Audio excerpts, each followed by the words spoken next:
Shalom, everybody. Uh, Another video here. And if you see me moving a lot to my left, it's my daughter's cat keeps on jumping on top of me as I'm speaking because it loves love. And me and cats don't do well together, although I do tolerate her cat because it is a sweet cat. I get it. But still, it's very aggravating at times. But just want to do a video today on the subject of prayer. And of course, this will not be a cover all on prayer because it's such a deep topic. But I did want to touch upon this because I was watching one of my friend's videos, Antonio. His channel is the Jesus of History, the Narrow Gate series, and he did a teaching the other day on prayer, which was absolutely fantastic and probably truly changed the way that I see and understand, because we don't really understand where we are in America and other countries is based mostly upon Christian understanding of God and prayer. And there could be some problems maybe with that.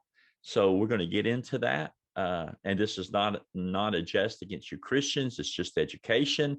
Maybe it'll explain, maybe it'll expand your mind and your horizons. Who knows what it'll do? But we're definitely going to look at this. I want to play a segment of this thing first.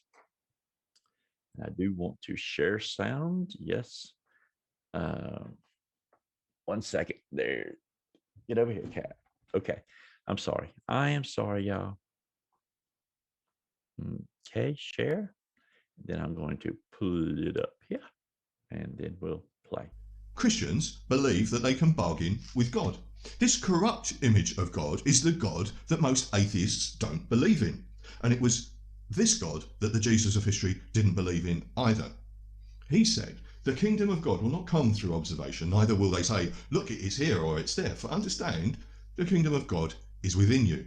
As I explain in detail in my book, The True Science of Jesus, the Galilean vision of God was of a non-dualistic, infinite God that exists beyond the material and yet is at the same time the genesis of and source of the material world, the soul of souls. And because of that uniquely Israeli view of God, for the Jesus of history, God had to first be found within. And once found, we see that everything that happens right.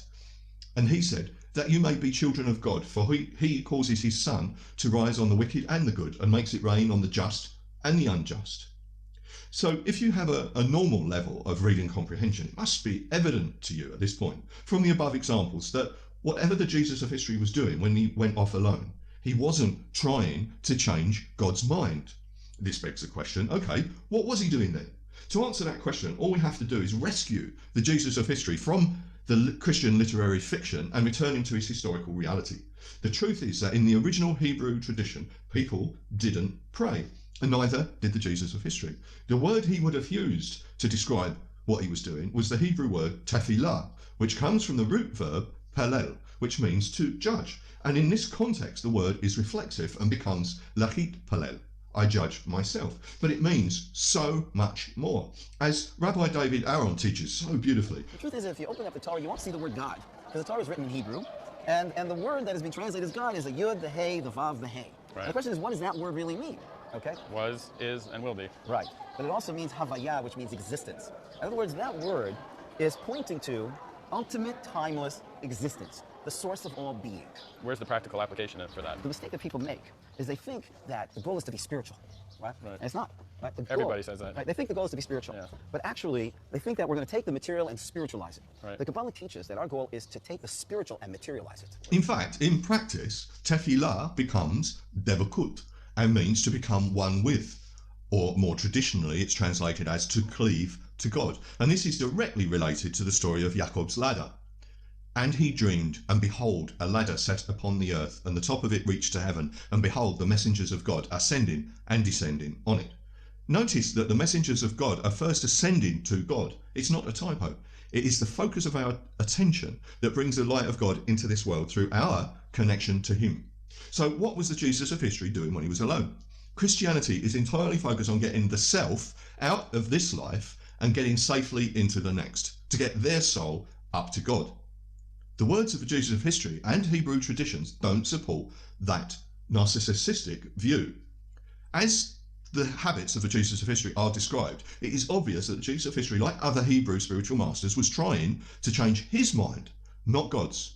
The Jesus of history paralleled to bring light through himself into this world.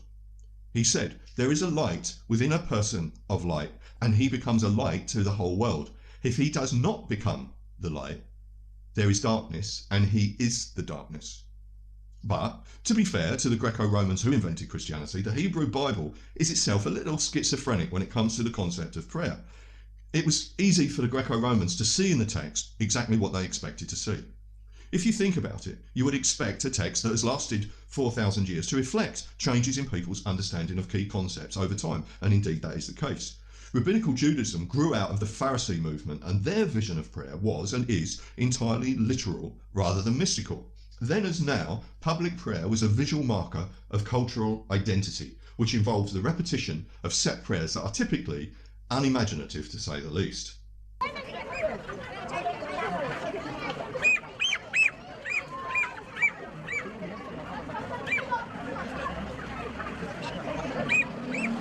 This is my substitute, this is my exchange, this is my atonement. This fowl will go to death, and I will enter upon a good and long life. The Kaparot prayer. It was this aggressive and visually spectacular form of prayer that the Jesus of history condemned. He said, and when you pray, do not be like the actors, meaning the Pharisees, for they love to pray, standing in the synagogues and on the street corners to be seen by others. Truly, I tell you, they have received their reward in full. For the Jesus of history, prayer was a private and silent thing, as it was for the prophet Habakkuk, who said, I am standing on my guard, and I take my place on the tower. I am watching to see what he shall speak in me and what I shall reply to his correction. That's from. Okay, so a lot of information there. Go to the video. Like I said, it is the Jesus of History, and that is the channel on YouTube.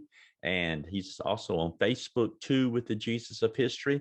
But now this is going to be my take upon this, and I'm not trying to read into what Antonio was trying to say, and this is not a truth that he has shared with me. This is my experiences from what I watched a while ago.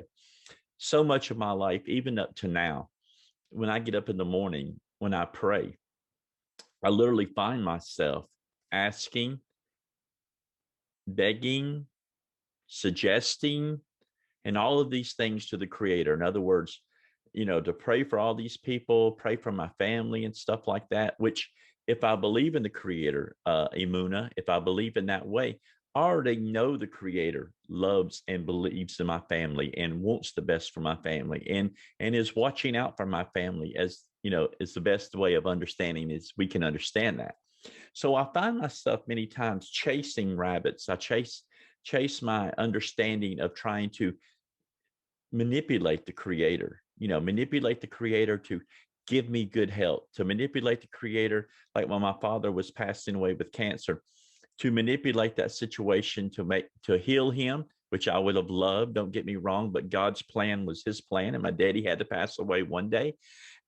But we find ourselves as individuals trying to change or trying to make a way for the Creator to do whatever we want him to do. And I know that's a harsh truth for a lot of people, but it's just true. When people, a lot of times I say, what do you do when people say, please pray for me? Well, first thing I'm going to do is I'm going to exalt them, to their face and give them a good word as far as, you can do this. It's all right.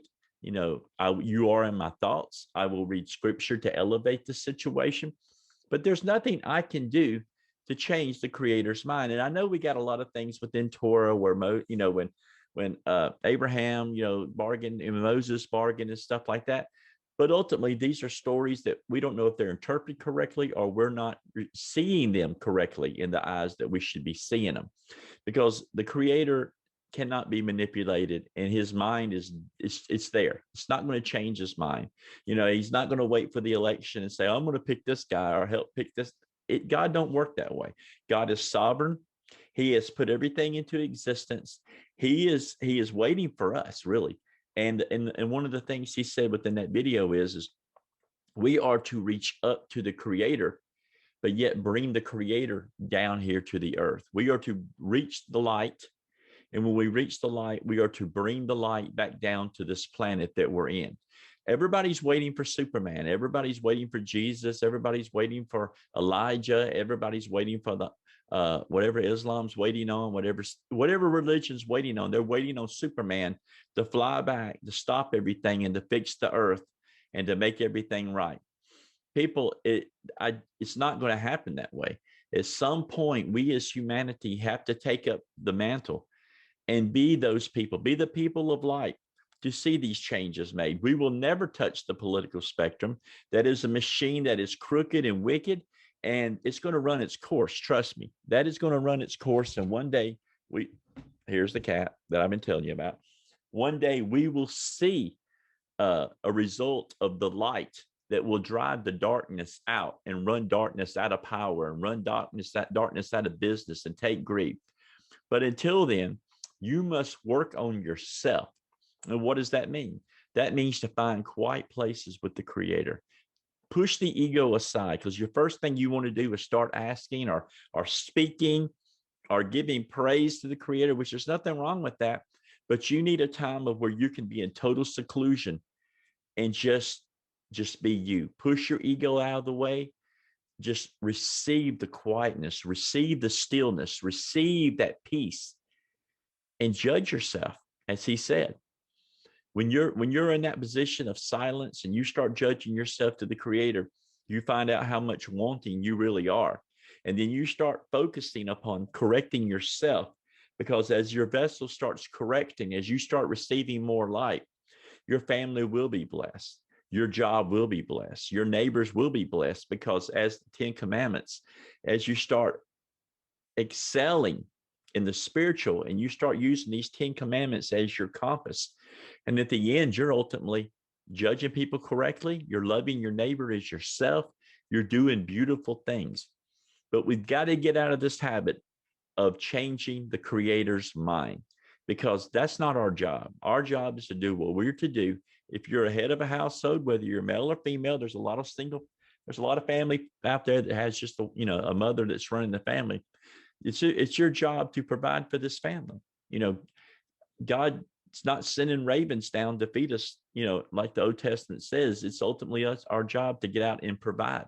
And, that's when you can go in your stillness, and the Creator may lead you into something like that. But stop trying to manipulate. Stop trying to change God's mind, when a lot of times it's not God in the first place. It's our dumb decisions that we make.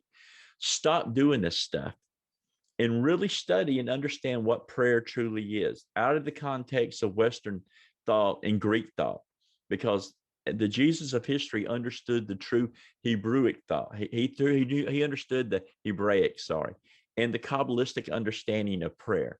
And we've got to get to that point to where we're raising up closer to the Creator. Even the name Christian means little Christ. And I know it was written as a negative. It was a slang word that the Romans were using. But really, in the terminology of that, it means little Christ, little Jesus of history. You're supposed to be taking upon those attributes that the Jesus of history actually sought, which was Hebrewic in all mentality. Everything that we have today is modern thought, Greek thought, Roman thought. We've got to get back to the Hebrewic. We got to get back to the understanding of what the true Hebrews felt and thought when they come to these issues. So I want to encourage you to watch this video, because at the end, he gives some great understanding of maybe how to do this, to be quiet with the Creator, you can prostrate before the Creator, and a lot of good stuff. So I really highly recommend this video. But if you're going to walk around and get offended because somebody speaks against something you believe in, you've got other problems in the first place. You've got to get that ego under control and realize everybody's at different places. And there are those that are hard Christian, hard Jews, hard Muslims, hard Buddhists, hard Sikhs, whatever they are sold out. And you can't get mad when someone speaks against that and just turn it off. You must be open and listen to every bit of wisdom, because if it's elevating you closer to the Creator, it's good, no matter what box it comes from. So today, I just want to say, think about prayer from now on. Are you just begging? Are you asking God to do what God already does in the first place? Are you praying, for your health when You have the ability to take care of your health. Nothing wrong for blessings, but the closer you get to the creator, the closer the blessings will happen. No, I'm not saying your health will improve greatly if you get close to the creator, but you will be able to deal with the situations a lot better. I guess the key word is shalom and peace is what we're looking for. And when you have shalom and peace within your life, you're able to make better understanding, make better decisions in your life. But it don't come from manipulation and trying to change God's mind. So again, I wanted to state, I'm not speaking for Antonio. I'm speaking from my understandings of his teachings of what I got out of it. And I'm not trying to speak for him. I'm not a spokesman for him at all, although I am friends. Kat, say hello. I am friends with him, and I don't try to interpret his videos in his understanding.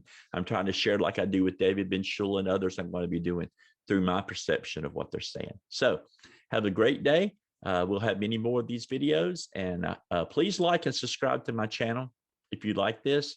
If you're open to growing out of the boxes and closer to the creator, please subscribe to my YouTube channel, and I'll try to link it below. Thank you. Have a great day. Shalom, shalom.